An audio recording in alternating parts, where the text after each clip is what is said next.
Hello, good evening दोस्तों। मैं महादेव मेंदाड़ और बुक रीडिंग में आपका स्वागत है। कैसे आप सब लोग?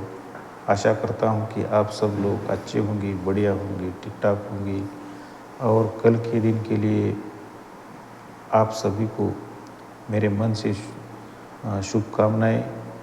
दोस्तों, एटॉमिक हैबिट इस किताब का हम लोग रीडिंग कर रहे हैं। उसमें मैंने 18 चैप्टर कंप्लीट किए हैं, 19वां चैप्टर चल रहा है। उसका नाम है दोस्तों, एक मिनट, गोल्डीलॉक का नियम उसका नाम है। जीवन और कामकाज में कैसे प्रेरित बने रहे उसके बारे में हम बात कर रहे, सीख रहे। तो दोस्तों, मैं अभी रीडिंग कर रहा हूँ। अभी लास्ट पॉइंट जो है उसका नाम है, जब आप अपने लक्ष्यों पर काम करते समय बोर हो जाए तो केंद्रित कैसे बने रहे। फिर से पढ़ता हूँ, जब आप अपने लक्ष्यों पर काम करते समय बोर हो जाए तो केंद्रित कैसे बने रहे, तो उसके बारे में दोस्तों फोकस करेंगे। अभी मैं एक्चुअल रीडिंग कर रहा हूँ। जब मेरा बेसबॉल कैरियर ख़त्म हुआ तो मैं एक नए खेल की तलाश करने लगा।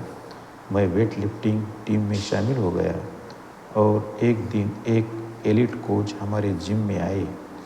वे अपने लंबे करियर में हजारों खिलाड़ियों के साथ काम कर चुके थे, जिनमें कुछ ओलंपिक खिलाड़ी भी शामिल थे। मैंने अपना परिचय दिया और हम सुधार की प्रक्रिया पर बात करने लगे। सर्वश्रेष्ठ खिलाड़ियों और बाकी लोगों में क्या फ़र्क होता है, मैंने पूछा। सचमुच सफल लोग ऐसा क्या करते हैं जो ज़्यादातर लोग नहीं करते। उन्होंने कई घटक बताए जिनकी आप उम्मीद कर सकते हैं, आनुवंशिकी, किस्मत, प्रतिभा। लेकिन फिर उन्होंने एक ऐसी चीज़ कही जिसकी मुझे उम्मीद नहीं थी। किसी बिंदु पर बात सिर्फ इतनी सी रह जाती है कि कौन हर दिन प्रशिक्षण लेने की बोरियत को संभाल सकता है। उसी तरह वही काम बार बार और बार बार करना। उनकी बात सुनकर मैं हैरान रह गया, क्योंकि यह कार्य संस्कार के बारे में एक अलग तरह की सोच है। जो लोग अपने लक्ष्यों पर काम करने का संबंध जोश से जोड़ते हैं, चाहे व्यवसाय का क्षेत्र हो या खेल का या कला का, लोग इस तरह की बातें कहते हैं। यह सब जोश का मामला है। यह आपको सचमुच इसे चाहना होता है। फलस्वरूप एकाग्रता या प्रेरणा के खत्म हो जाने पर हम में से कई लोग निराश हो जाते हैं, क्योंकि हमें लगता है कि सफल लोगों में जोश का अथाह भंडार होता है। लेकिन कोच का कहना था कि सचमुच सफल लोग की प्रेरणा भी उसी तरह कम होती है जिस तरह बाकी लोगों की होती है। फ़र्क यह होता है कि बोरियत के बावजूद वे काम करते रहने का तरीका खोज लेते हैं। महारत पाने के लिए अभ्यास की ज़रूरत होती है, लेकिन आप किसी चीज़ का जितना ज़्यादा अभ्यास करते हैं वह उतनी ही ज़्यादा बोरिंग हो जाती है। जब शुरुआती लाभ मिल जाते हैं और हम सीख लेते हैं कि क्या उम्मीद करना है, तो हमारी रुचि मुरझाने लगती है। कई बार तो यह बहुत तेज़ी से होता है। अगर आप लगातार कुछ दिनों तक जिम जाते हैं या समय पर 2-4 ब्लॉग पोस्ट प्रकाशित करते हैं, तो एक दिन का नागा ज़्यादा महसूस नहीं होता। चीज़ें अच्छी तरह हो जाती है। एक दिन का नागा करना तर्कसंगत और आसान होता है, क्योंकि आप अच्छी जगह पर हैं। सफलता के मामले में सबसे बड़ा जोखिम असफलता नहीं बल्कि बोरियत है। हम अच्छी आदतों से बोर हो जाते हैं क्योंकि हमें आनंद मिलना बंद हो जाता है। परिणाम अपेक्षित हो जाता है।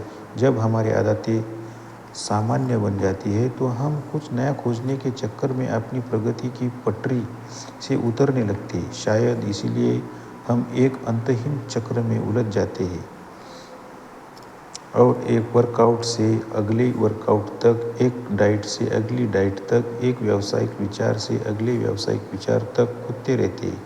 जैसे हमारी प्रेरणा हल्की सी भी कम होती है, हम कोई नई रणनीति खोजने लगते हैं। भले ही पुरानी वाली अब भी काम कर रही हो। जैसा मैकियावाली ने कहा था, लोग नएपन को इस हद तक चाहते हैं कि अच्छी स्थिति वाले लोग भी परिवर्तन को उतना ही चाहते हैं जितना कि बुरी स्थिति वाले चाहते हैं। शायद इसलिए सबसे ज़्यादा आदत डालने वाले कई प्रोडक्ट्स ऐसे होते हैं जो नित नया अनुभव देते हैं। वीडियो गेम दृश्यात्मक नयापन प्रदान करता है, पॉर्न सेक्स के संदर्भ में नयापन प्रदान करता है, जंक फूड्स आहार में नयापन प्रदान करता है। इनमें से प्रत्येक अनुभव हमें लगातार आश्चर्यचकित करता है। मनोविज्ञान में इसे परिवर्तनशील पुरस्कार के रूप में जाना जाता है। स्लॉट मशीनें असली ज़िंदगी की सबसे आम उदाहरण है। जुआरी कभी कभार जैकपॉट जीत जाता है, लेकिन किसी को भी पता नहीं होता कि वह कितने समय बाद जीतेगा। पुरस्कार की गति बदलती रहती है। इस अंतर की वजह से डोपामाइन में सबसे ज़्यादा उछाल आता है, स्मृति तीक्ष्ण होती है और आदत पड़ने की गति बढ़ती है। परिवर्तनशील पुरस्कार लालसा का निर्माण नहीं करते हैं, यानी जिस पुरस्कार में लोगों की रुचि नहीं है उन्हें वह परिवर्तनशील अंतराल में देकर आप यह उम्मीद नहीं कर सकते कि इससे उनका मन बदल जाएगा, लेकिन वे हमारे अंदर पहले से मौजूद लालसाओं को बढ़ाने का शक्तिशाली तरीका है, क्योंकि वे बोरियत को कम करते हैं। इच्छा का मधुरतम बिंदु सफलता और असफलता के बीच 50-50 के विभाजन पर होता है। आधे समय आपको मनचाही चीज़ मिल जाती है, आधे समय नहीं मिलती। आपको बस इतना जीतने की ज़रूरत है कि संतुष्टि का अनुभव करें, और बस इतना चाहने की ज़रूरत है कि आपकी इच्छा बनी रहे। यह गोल्डलॉक के नियम के अमल का लाभ है। अगर आप किसी आदत में रुचि रखते हैं तो बस थोड़ी मुश्किल चुनौतियों पर काम करना चीज़ों को रोचक बनाए रखने का अच्छा तरीका है। जाहिर है, सभी आदतों में परिवर्तनशील पुरस्कार का घटक नहीं होता, और आप ऐसा चाहते भी नहीं हैं। अगर गूगल सिर्फ कुछ ही बार उपयोगी सर्च रिजल्ट देने लगे तो मैं तो काफ़ी जल्दी ही किसी प्रतिस्पर्धी के सर्च इंजन का इस्तेमाल करने लगूंगा। अगर उबर मेरी आधी यात्राओं के लिए ही कार भेजे तो मैं आगे उसका इस्तेमाल नहीं करूंगा।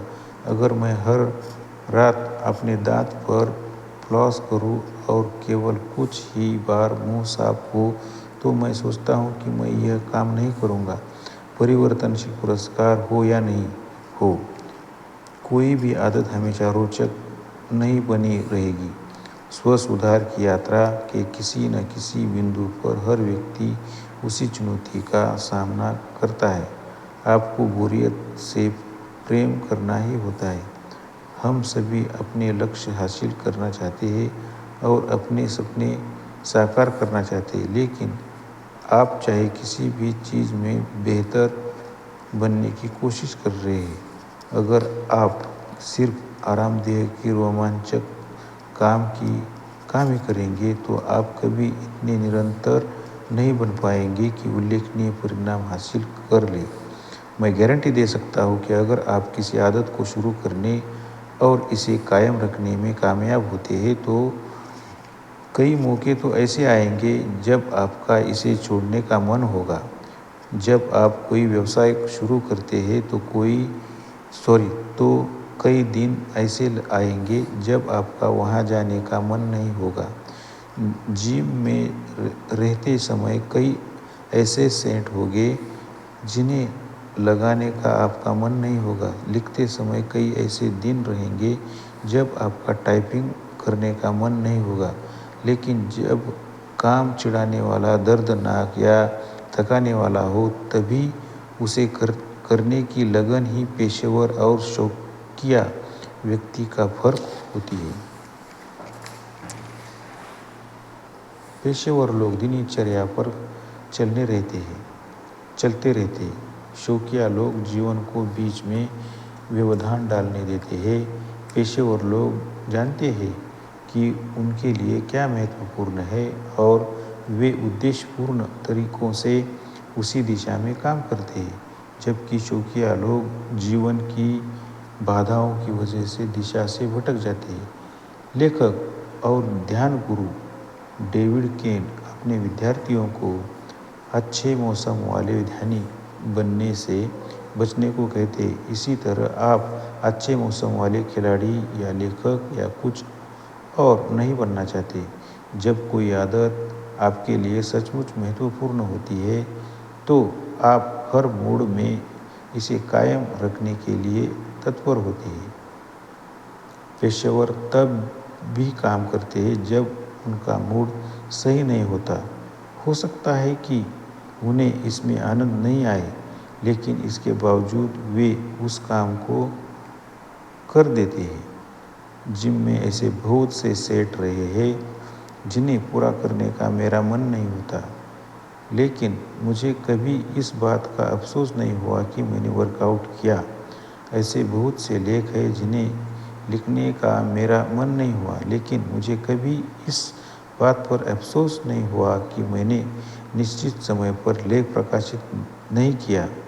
ऐसे बहुत से दिन रहे हैं जब मेरा आराम करने का मन हुआ, लेकिन मुझे कभी इस बात का अफसोस नहीं हुआ कि मैंने जाकर वह काम कर दिया जो मेरे लिए महत्वपूर्ण था।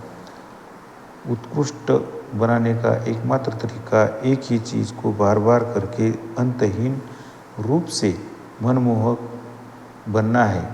आपको बोरियत से प्रेम करना ही होता है। अध्याय का सार पढ़ेंगे दोस्तों। जो भी 19 वाला चैप्टर है उसका 5 पॉइंट दिए हैं। गोल्डीलॉक का नियम बताता है कि इंसान शिखर प्रेरणा का अनुभव तभी करता है जब वह ऐसे काम कर रहा हो जो उनकी वर्तमान यात्राओं की सरहद पर हो। ये है पहला पॉइंट। दूसरा पॉइंट है सफलता के लिए सबसे बड़ा जोखिम असफलता नहीं बल्कि बोरियत है। तीसरा पॉइंट, जब आदतें दिनचर्या का हिस्सा बन जाती है तो वे कम रोचक और कम संतुष्टिदायक बन जाती है। हम बोर होने लगते हैं। चौथा पॉइंट है प्रेरित महसूस करने पर कोई भी कड़ी मेहनत कर सकता है। असली फर्क तो इस बात से पड़ता है कि आप तब भी काम करते हैं जब यह रोमांचक नहीं हो। फिफ्थ पॉइंट और लास्ट पॉइंट है पेशेवर लोग दिनचर्या से चिपक रहते हैं। शौकिया लोग जीवन की बाधाओं से भटक जाते हैं। तो दोस्तों आज के दिन के लिए इतना ही। अभी हम लोगों ने 19 चैप्टर कंप्लीट किए हैं। नया चैप्टर अगले वीडियो में हम चालू करने वाले हैं। तो अगला चैप्टर मतलब 20वां चैप्टर, उसका नाम है अच्छी आदतें बनाने का नकारात्मक पहलू। तो बाय बाय दोस्तों।